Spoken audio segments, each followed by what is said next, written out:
So universal law of gravitation में क्या होता है, हर किसी ऑब्जेक्ट के बीच में क्या होता है, एक एट्रैक्शनल फोर्स होता है। ठीक है, यूनिवर्स में हर दो ऑब्जेक्ट के बीच में क्या होता है, एट्रैक्शनल फोर्स होता है। सो हम लोग के आर्ट में देखो, हम लोग के आर्ट में क्या होता है, हम लोग को भी आर्ट क्या करता है, खींचता है, मतलब अपने तरफ खींचता है। आर्ट अपने तरफ हम लोग को खींचता है। ये क्यों होता है? बिकॉज आर्ट का क्या है, ग्रेविटी है। ठीक है। सो आर्ट देखो, सपोज एक आर्ट है। सो यहाँ पे क्या है, एयर है ना, एटमॉस्फेयर है कि नहीं। सो आर्ट के सराउंड में क्या है, एटमॉस्फेयर है। सो आर्ट क्या करता है, एटमॉस्फेयर को भी अपने तरफ खींचता है। सो इसलिए आर्ट में क्या है, एटमॉस्फेयर है। ठीक है ना, ये एटमॉस्फेयर, आर्ट एटमॉस्फेयर को भी क्या करता है, खींचता है अपने तरफ। अभी देखो, अभी मून में क्या है, मून में ग्रेविटी नहीं है। ठीक है। सो इसलिए वहाँ पे एटमॉस्फेयर भी नहीं है, मतलब एटमॉस्फेयर को वहाँ पे कौन खींचेगा, मतलब कौन अट्रैक्ट करेगा, वहाँ पे ग्रेविटी नहीं है। पर हम लोग के आर्ट में क्या है, हम लोग के आर्ट में ग्रेविटी है। सो इसलिए आर्ट एटमॉस्फेयर को अपने तरफ खींचता है। सो हम लोग के आर्ट में क्या है, एटमॉस्फेयर है। समझ में आ गया? सो आर्ट हम लोग को भी खींचता है, मतलब अपने तरफ। That's why we can work properly. ठीक है ना, अदरवाइज हम लोग को मतलब वर्क करने में प्रॉब्लम होता है। ठीक है। अभी स्पेस में क्या है, स्पेस में ग्रेविटी है क्या, स्पेस में ग्रेविटी नहीं है। ठीक है ना। So universal law of gravitation में क्या होता है, हर दो ऑब्जेक्ट के बीच में क्या होता है, एक एट्रैक्शनल फोर्स होता है। और वो जो एट्रैक्शनल फोर्स है, वो किसके ऊपर डिपेंड करता है, मास के ऊपर डिपेंड करता है। और डिस्टेंस बिटवीन टू ऑब्जेक्ट, दो ऑब्जेक्ट के बीच में जितना डिस्टेंस होगा उसके ऊपर डिपेंड करता है। ठीक है, ऑब्जेक्ट का जो मास होगा उसके ऊपर, और ऑब्जेक्ट के बीच में जितना डिस्टेंस है उसके ऊपर डिपेंड करता है ग्रेविटेशनल फोर्स।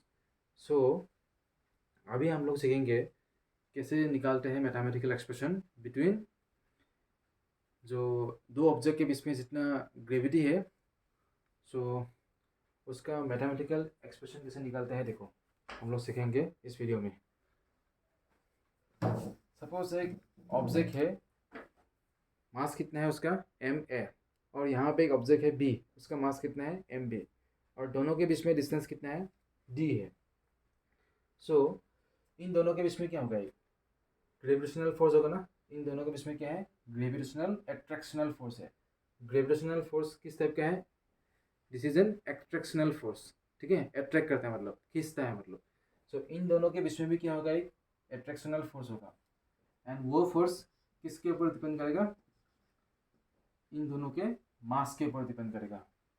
ठीक है, मतलब प्रोडक्ट ऑफ मास, इन दोनों का जो मास है उसका प्रोडक्ट निकालना पड़ेगा हम लोगों को। तो F directly proportional to M A into M B. M A किसका मास है, मास ऑफ ए ऑब्जेक्ट। और एम बी किसका मास है, मास ऑफ ऑब्जेक्ट पी। और एफ क्या है, gravitational force between this two object. ठीक है ना। सो मास जितना ज़्यादा होगा, ग्रेविटेशनल फोर्स भी क्या होगा, उतना ही ज़्यादा होगा, बिकॉज क्या है, डायरेक्टली प्रोपोर्शनल है। ठीक है ना।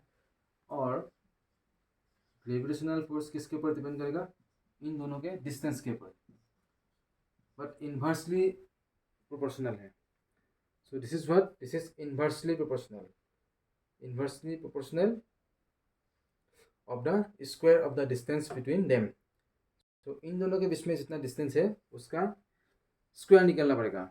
ठीक है, इसका स्क्वायर निकाल के इन्वर्स करना पड़ेगा।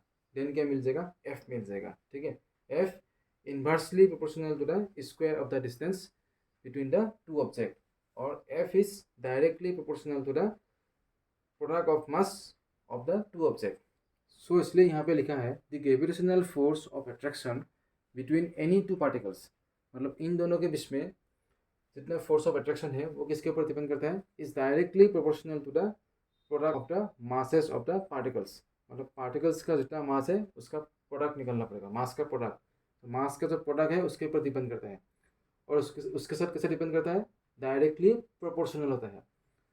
And is inversely proportional to the square of the distance between the particles. मतलब पार्टिकल्स के बीच में जितना डिस्टेंस है उसका स्क्वायर निकाल के इन्वर्स करना पड़ेगा। ठीक है। And the direction of the force is along the line joining the two particles. मतलब इन दोनों के बीच में जितना ग्रेविटेशनल फोर्स है उसका डायरेक्शन किसके ऊपर डिपेंड करता है? ये जो लाइन है ना, जो लाइन ज्वाइन करता है इन दो ऑब्जेक्ट को, उसी लाइन के डायरेक्शन में होता है डायरेक्शन ऑफ फोर्स। मतलब ग्रेविटेशनल फोर्स का डायरेक्शन इस लाइन के डायरेक्शन में ही होगा, ठीक है। अभी देखो, अभी हम लोग को उसको सिंप्लीफाई करना पड़ेगा। So this is first equation, this is second equation. So इसको हम लोग कॉम्बाइन करते हैं, क्या बन गया? M A M B by D square. So F is directly proportional to the product of masses of the two object and inversely proportional to the square of the distance। मैंने distance का square लिया कि नहीं, इसलिए तो D square लिखा ना। D square का मतलब क्या है? Square of the distance between the two object.